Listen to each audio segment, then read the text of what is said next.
बोलो भारत माता की जय। मंचावर बसलेले सर्व मान्यवर आणि इतर उपस्थित सर्वांना माझ्या मनपूर्वक अभिनंदन आणि आभार। प्रेस की सभी बच्चों को पीछे से महिलाएं दो से सपोर्ट दे रही है। दादा को निर्णय दे रहा है, लेकिन दादा को अनसुना कर रहे हैं। ये नौकरी का सवाल है। Thank you. इस शैली की मुद्रा में आज इस मंच से संवाद संभव है, वही हमारे पक्ष की सबसे बड़ी ताकत कि जिसको जगह चाहिए उसको सम्मान सहित जगह मिले, जिसका योगदान चाहिए वो सम्मान सहित अपना योगदान दे। राष्ट्र के, प्रदेश के यश के लिए, कल्याण के टाइम को वोट मिले, इसलिए आज आगे बढ़ते हैं। आज जी ने कहा मैं नाना बोलूंगी क्योंकि जब नाम नरेंद्र का आता है तो उसके बाद मोदी ही आ जाता है। आज नाना ने कहा कि ताई महिलाओं की आवाज है, महिलाओं की प्रतीक है, महिलाओं की क्षमता को बढ़ाए।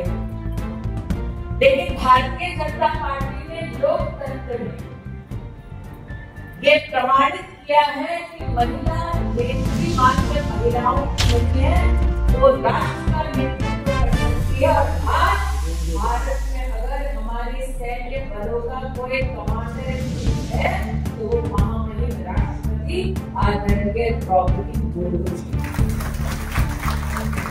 जब राष्ट्रपति के पद पर विद्यमान होकर वो हमारे राष्ट्र की सेना से सलाम लेती है, अभिनंदन प्राप्त करती है, वो मात्र एक महिला नहीं बल्कि हमारे देश के सर्वोच्च संवैधानिक पद पर विद्यमान एक आदिवासी गरीब परिवार की भारतीय को जो मौका मिला उसका इसलिए महिलाओं की ताकत का प्रतीक नहीं है, लोकतंत्र का प्रतीक है।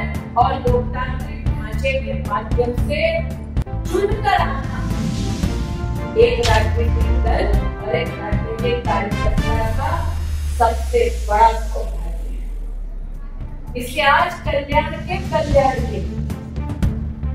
मैं परिवार की कल्याण के लिए आपका वोट मांगना है।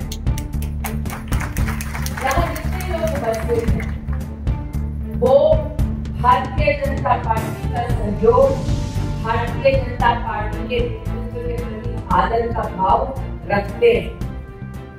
और ये आदर, ये सम्मान इस बात के लिए है कि हमने जो कहा वो हमने जमीन पर कर दिया।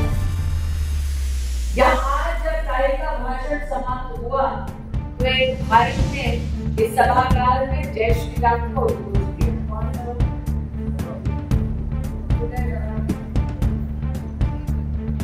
जब हम कहते थे डंके की चोट पर मंदिर बनाएंगे तो कांग्रेस के लोग हम जैसे कार्यकर्ताओं का मजाक उड़ाते हुए कहते थे तारीख नहीं बताई। तारीख हमने बताई, मंदिर बनाया तो आए।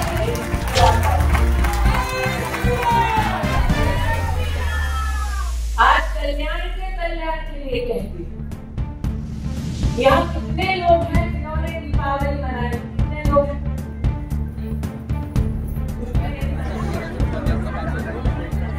मैं आज बड़े ही गर्व के साथ कल्याण में एक कल्याण सुधा ताई के प्रचार में यहाँ आई हूँ।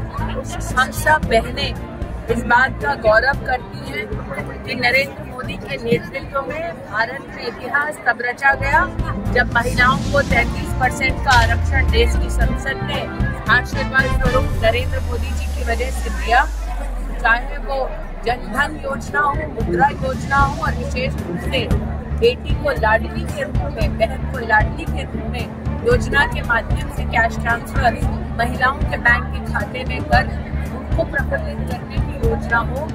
भाजपा नेतृत्व की सरकार महाराष्ट्र में देश में महिला का सम्मान बढ़ाया और मेरे लिए विशेष है कि एक महिला प्रतिनिधि के लिए उम्मीदवार के लिए आगे यहाँ आई। उस प्रकार से कांग्रेस और इंडिया अलायंस ने प्रस्ताव पारित किया, संविधान का गला घोटा, सुप्रीम कोर्ट का अपमान किया और भारत की संसद के निर्णय को अपने पैरों तले उन्होंने रौंदने का दुस्साहस किया। एक भारतीय होने के नाते मैं कांग्रेस इंडिया अलायंस को कहना चाहती हूँ, हर हिंदुस्तानी का ये संकल्प है, धारा 370 पुनः स्थापित नहीं होगी। जब धारा 370 जम्मू कश्मीर में लागू थी, आदिवासी, दलित, पिछड़े समाज के आरक्षण और अधिकारों पर संकट छाया हुआ था। जब धारा 370 लागू थी, महिला को उत्पीड़न से संरक्षण, बच्चों को उत्पीड़न से संरक्षण जम्मू कश्मीर में नहीं मिला था। इसीलिए किसी भी हाल में जम्मू कश्मीर में कांग्रेस के मंसूबे पूरे नहीं होंगे, वो अपना आर्टिकल 370 वहाँ पर इंस्टेट नहीं कर पाएंगे। मुझे समाचार में आज पत्रकारों द्वारा कहा गया कि कुछ लोग वोट जिहाद का नारा इस विधानसभा के चुनाव में दे रहे हैं। भारत के संविधान के खिलाफ इस प्रकार का तंत्र जो विपक्ष की पार्टियां इस्तेमाल कर रही हैं, वो न सिर्फ गैर संवैधानिक है, बल्कि धर्म के आधार पर समाज को बांटने का बहुत ही शर्मनाक प्रयास है। जनता से अपील है, विकास के मुद्दों पर भारतीय जनता पार्टी को अपना वोट